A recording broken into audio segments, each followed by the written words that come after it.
live out the gate with some breaking news. The Steelers are sending George Pickens to the Cowboys for a third-round pick next year and pick swap. So the Cowboys in search of a wide receiver in the draft. They get their number 2 alongside CeeDee Lamb, and they bring in Pickens as he enters the final year of his contract. Adam Schefter going to be standing by and joining us in minutes to give us other details. Oh, and with that, look who's feeling really good in May.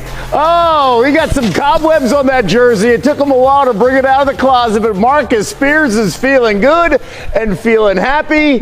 Am I just speaking for you, or are you going to just jump in with that smile and tell me how you feel about this trade? Kev, I'm ecstatic, all right? People got to realize, all right, I'm not looking at the future. I'm not looking at the past. I'm looking at today. And I've been asking for 6 years for us to make a trade that I think is going to affect the team in a positive way. This is going to affect the team in a positive way. People trying to rain on my parade, telling me, oh, it's George Pickens, you got to see what he going to do. I don't care. On today, I'm happy we traded for a receiver that can play the position at a high level. We'll deal with all that later. Maybe I cry, maybe I laugh. Hey, look, Marcus, look, man, you know, that's what's so great about the offseason. That's why the NFL is a 12-month-a-year proposition, right?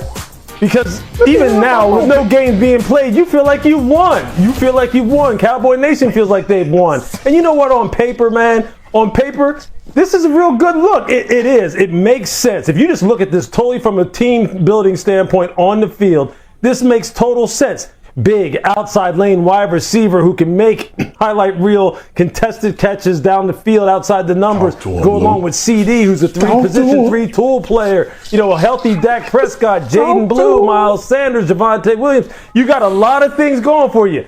Right up until you start playing games and maybe things start going sideways. Right up until that point. No, you know leave it at that. Hey, you gotta shoot your shot. Exactly. You got to shoot your shot, ride the wave right now, go get your Cowboys gear, put your Cowboys jersey on, and just ride it. Let you live, Marcus. I'm going to let you live today. Well, Louis, no. I do want to get your thoughts on that last comment, right? You're the best hype man for Marcus in the offseason. Why will it change in the regular season? Why will that jersey go back in the closet? Don't do that. Why? Don't do that, Kel. Don't do that. Well, you know what? Don't do that to me, y'all. There's no telling. The question is this, though. Here's the thing in all seriousness, and I know we're going to have a lot of fun with this over the next couple of months. But the question is this. Look, everyone on the outside of the Cowboys organization, Brian Schottenheimer, the new head coach, inside the organization has talked about the fact that it's about culture. And we know that it is. We know that it's about some kind of relative harmony within a locker room where everyone's kind of rowing in the same direction. Can they get George to do those kinds of things that clearly Pittsburgh said, you know what, it's too big of a risk for us to go ahead and commit to him and DK Metcalf, given what we know about the young man and how he rose in the same direction, or rather his challenges as far as being able to row in the same direction as the rest of the organization here in Pittsburgh. Can Dallas get that out of him? We'll see. I promise. We're going to get to Graz in a second to get his thoughts. Let's bring in Adam Schefter, our NFL insider. Schefter, how did this deal come together? What other details do you have about the Steelers and the Cowboys making this trade? Well, Kevin, these two sides have been in contact. We've heard Jerry Jones talking about the fact that a trade was possible. And finally, they were able to put the pieces in place last night. Now, here are a couple of things to consider. The Dallas Cowboys obviously wanted to upgrade their wide receiver position. They have acquired a receiver in the eyes of people in the Steelers organization who is as talented as any wide receiver in the league, bar none. That is how good and how talented George Pickens is and can be. The flip side to that is that he was entering the last year of his contract, and there was not a team in the league more desperate to upgrade their wide receivers over the last couple of years than the Pittsburgh Steelers. And a team as desperate as the Steelers were to upgrade their wide receivers still saw fit to trade George Pickens today in a pick swap, essentially acquiring a third-round pick in return for his services when he is unquestionably as talented as any receiver in the league, but also is headed into the last year of his contract.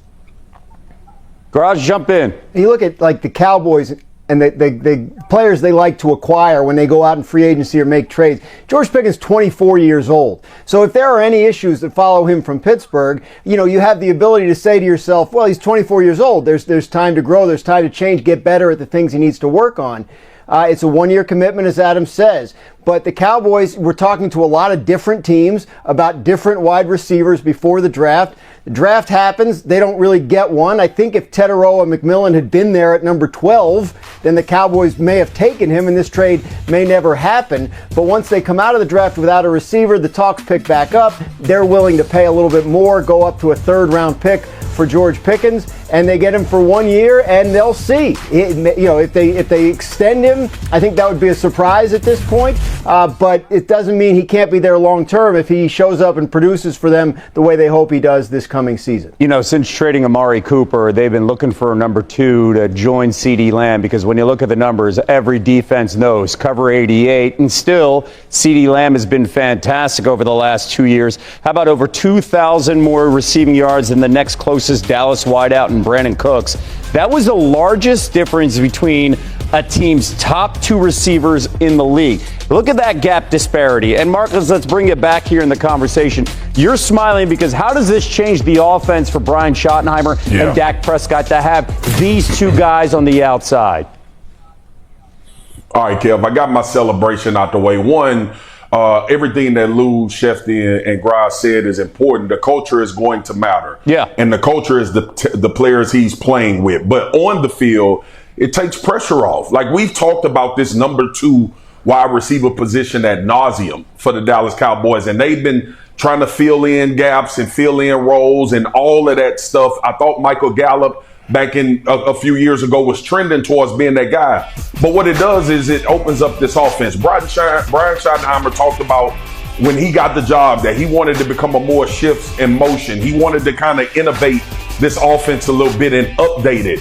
And what you see now, especially look no further than your Philadelphia Eagles, Kev, when you have 2 real threats that are on the field, it makes defenses play you differently. And you win before the actual snap. So that's what I'm thinking. The excitement comes from that. Matchup problems. Who do we leave one-on-one when we double CeeDee Lamb? We have a guy that we know can win on the outside. Everything revolving around this George Pickens trade is about his availability, and is he going to bring a maturity that's needed in order to stay on the field and be available for games. If he does that, this offense is going to be a problem with those 2 guys on the outside. Yeah, look, I remember Devontae Adams one time. I asked him the question. I said, what really defines a true number 1 wide receiver in your mind? Because we all have subjective opinions about what does that look like.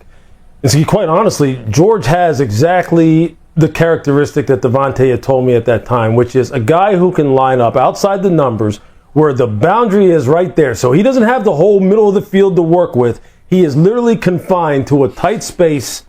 He's going to be faced with man coverage. And this guy can just win in a contested environment time after time after time. That's what he can do. It's just one-on-one. Whether he's covered or not, you can throw the football to him and he can make the play. George can do that. That's why people talk about George the way in which they do, which is he's as talented as any wide receiver in the NFL. That has never been a question about George Pickens. His talent has never been a question. For you, though, to feel as though it isn't worth the risk, or rather the risk is too great for you to wind up extending this young man, whether or not you have DK Metcalf or not. This was a guy who was homegrown.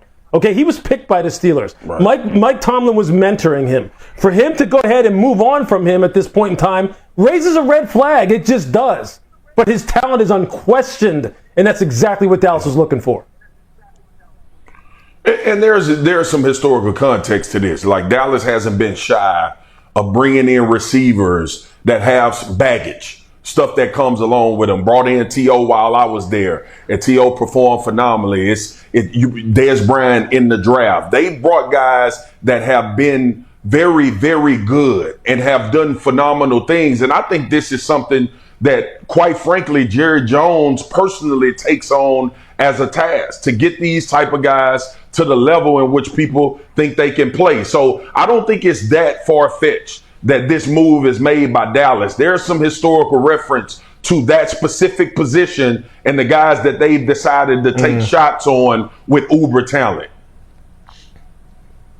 When you talk to people who have coached George Pickens in Pittsburgh, they'll tell you the great stuff is really great, game-winning level great. The negative is sort of game-losing level negative, right? He won't run a route correctly, or he'll just kind of space out. Again, just 24. I will point out, and Dallas would point this out, this will be the best quarterback he's ever played with. The best, probably the best leader at the quarterback position that he's ever played with. And the structure around him, with CeeDee Lamb there as the clear number one, I think they feel like is going to be good in terms of getting the absolute best out of George Pickens, which, as you guys point out, can be exceptional. And to add to all of this, he is motivated. He has 1 year left on his contract. That plays a huge conversation here as we continue to talk about the offseason for the Cowboys. Let's bring Shefty back here. Let's talk about the quarterback here. We saw Dak Prescott's season come to a quick end in the fall due to a hamstring injury that required surgery. What are the expectations for Dak, a healthy Dak, at the start of the season? Well, Kevin, he's okay, and he's going to be okay for the start of the season without question. I think if the Dallas Cowboys had a game coming up at the start of training camp, he would be ready for it, undoubtedly. He's healed from that injury. He is where they want him to be, and they are moving in a direction that makes them think that he will be ready to start training camp and to start this season. So that's good news for the Dallas Cowboys. Dak can begin working that chemistry with George Pickens, Javonte Williams, and the new members of this new-look Dallas offense. Okay, I mentioned contract, and when you talk about contracts and that final year, it hangs over the Cowboys. What's the status of a new deal for Micah Parsons now in Big D? Well, what's interesting here, as it pertains to today, is that Micah Parsons is represented by David Mulgeta. And we heard Jerry Jones at the league meeting in March and April talk about the fact that he didn't know who Micah Parsons' agent was, despite the fact that David Mulgeta is one of the most prominent agents in the National Football League and maybe sports. But David Mulgeta represents Micah Parsons and George Pickens. So if Jerry Jones didn't know his name before, he's certainly going to know it now because he represents two priority free agents for the Dallas Cowboys. And the Cowboys have been talking to Micah Parsons, and both sides want to try to move forward to get a deal done. And the expectation and belief continues to be that they will get a deal done, but no deal as of yet, Kevin. Shefty, good context. We're going to come back and talk about the Steelers in a moment, but I do want to address this one thing now. Marcus, the dust has settled a little bit. You feel really good about this trade. But when you look at the division, the NFC East, the NFC Championship game featured the Eagles and the Commanders. Yep. How close are the Cowboys now to being a playoff contender after this trade in your mind? They have more firepower to be a playoff contender. I think they really can be. We've seen this offense perform at a high level. I think defensively is where I'll be looking at the Dallas Cowboys more than anything. I think the offense will be fine with Dak leading the way and CeeDee, and they have some explosive guys. Obviously, adding George Pickens makes them a tougher guard. So defensively, I think this team, if they come along, they can be a playoff football team. Kev, I'm not going to start talking about NFC East championship or NFC championship. I'm not getting into that. I never do. But what I do know is you have to have the requisite talent to position yourself to be in those conversations. And I think this George Pickens trade puts them a long way further than they were before it happened. Okay, you said something really that stood out in that statement. Talent. What the Cowboys did was add talent. Now let's go to the Pittsburgh side. Yep. An offense that desperately needs talent. And I've heard all you guys talk about it. We all know about George Pickens and how talented he is. How do we feel about the Steelers that desperately needs talent on offense, and they're okay letting George Pickens go for a third-round pick for an asset that's not going to help this year's team? Marcus, how do we feel about the Steelers now? I mean, TBD, unknown, marked insufficient. They don't. It's when the teacher don't even give you a grade. I don't know what the hell the Pittsburgh Steelers are doing, to be honest with you. Obviously, this George Pickens deal was more than football, and they felt like he outwore his welcome. But the question will always revert back to the quarterback position.